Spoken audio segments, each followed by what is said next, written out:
Oh, and now I'm going to turn the microphone over to Howard. Don't need a microphone, I'm loud enough. Okay.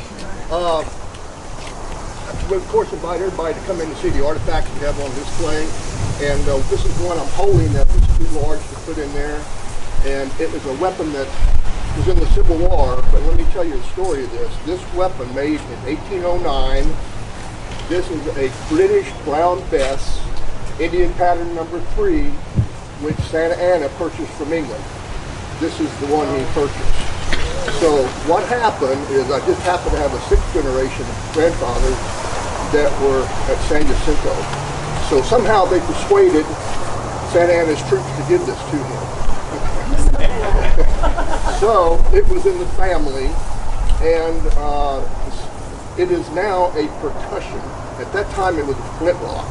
And we know what that is. It took a flint to hit to spark it to fire.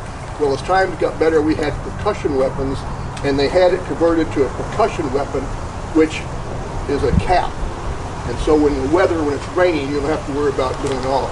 This is 75 caliber ball, by the way. Now, the reason my 5th generation, when they grandfather, they called everybody up and said, "Come on, we need thousands of Texans, but you have to bring your own gun and ammo," because we didn't have it in the South.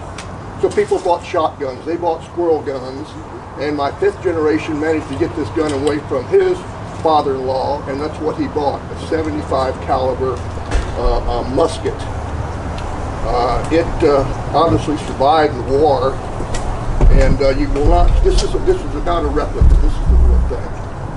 And somebody might want to hold this. Jerry does. Yes, I will. I was going to take it from you, but... This is only, you're going to find it in the museum, because that is like that. That's the real thing right there. One other little thing I bought is a mini ball. This came about in the Crimean War and in the Civil War. And once it was by a name Monet, and we called it a mini ball, 69 caliber. And this is what, instead of using the round balls, they used this right here. And it had, you can see in the back, it's sort of concave. And when it was fired, and the rings they had grease, and when it was fired, it expanded and went down the barrel and gave it much more accuracy and more velocity. Otherwise, it traveled farther. But this weapon here, this bullet, the difference out of a ball, if you shoot a ball, it usually just goes through somebody, deflected, stops it.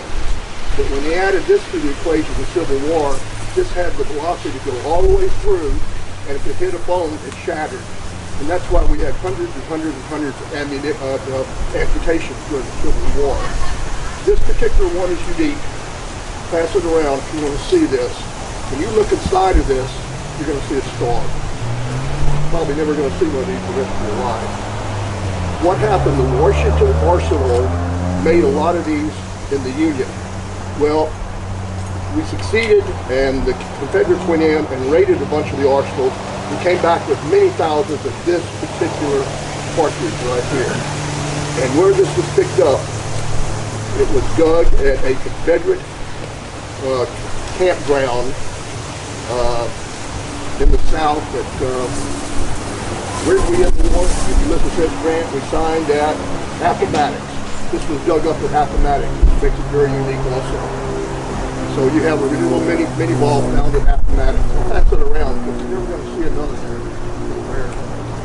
there. And that's it. We invite you to go in and see a lot of the artifacts. If you have any questions, I'll be glad to try to give you information.